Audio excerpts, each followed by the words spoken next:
Everybody, Jaban.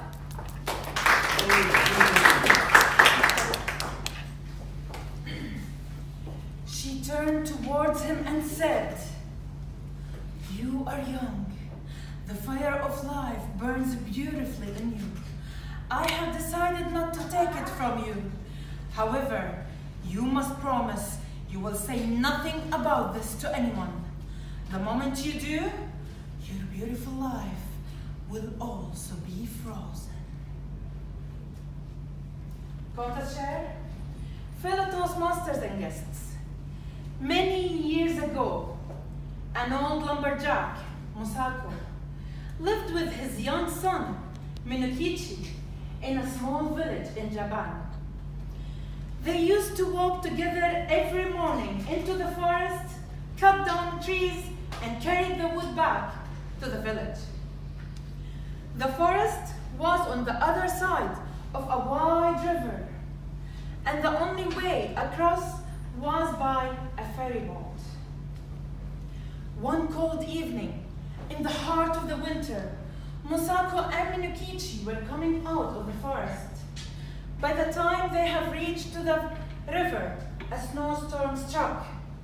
They could barely see from the blowing snow. They saw that the ferry boat had stayed on the far side of the river. There was no way home. "It is too cold to swim across, so tonight we will take shelter at the ferryman's hut." There was no stove for warmth at the hut. They closed the door behind them tightly, bundled up in their coats, and fell asleep. Minokichi shivered from the sound of the howling wind. The hut creaked, and the air grew colder. He would fall into a fitful sleep. When the door suddenly blew open, he was awakened with a start. There at the doorway stood tall, beautiful woman with long black hair and blue lips. She was with her white dress, and her skin was so pale that Minokichi wasn't sure if she was real or only a mirage made of snow and his terror. He watched as she walked to Musako, bent down and blew cold air, thick and swirling like smoke, into her father's face. Minokichi tried to cry out, but the word caught in her throat. She turned towards him and said, "You are young. The fire of life burns beautifully in you. I have decided not to take it from you. However, you must promise you will say nothing about this to anyone. The moment you do, your beautiful life will also be frozen." His heart barely stopped from fright. She turned and disappeared. Minokichi ran to the door, looked out, but he just saw swirling snow. He closed the door and thought, was it a dream? He went to touch his father's face. "Wake up, Dad!" But his face had turned into ice, and he was dead. Minokichi said nothing about his encounter to anyone, and after a while, he went back to the forest to work. The next winter, Minokichi was at his hut, when suddenly he heard a knock on the door. When he opened the door, there was a young woman standing. "Good evening. I am O-Yuki. My parents died, and I want to go back to my relatives. Can you help me?" "It is too cold now. Please, stay in for tonight, and I will sure help you and take you to your relatives tomorrow."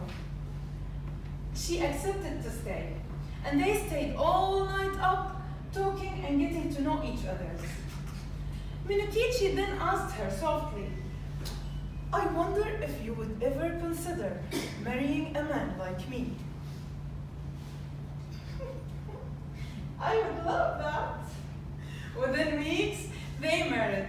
O-Yuki was a fine wife.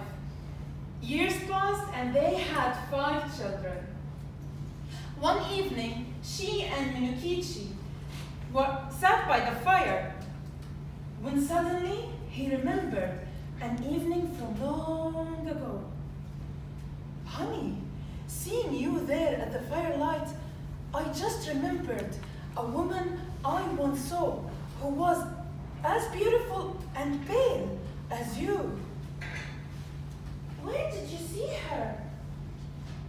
For the first time, Minokichi spoke about his encounter in the stormy night at the ferryman's hut.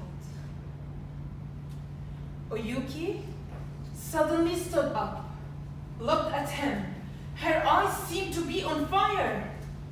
It was me. I am the Snow Woman. And I told you I will destroy you if you ever spoke a word. I will kill you right now! But I can't do it. I will keep you alive for the sake of our children. Be sure you take good care of them. If they have ever complained about you, you will be frozen to death. Her voice turned slowly and thin as a crying wind. She disappeared in a white mist drifted up from the smoke hole in their hut. No one ever saw O-Yuki again. But they say that even today, at that small village, every winter they can hear the Snow Woman voice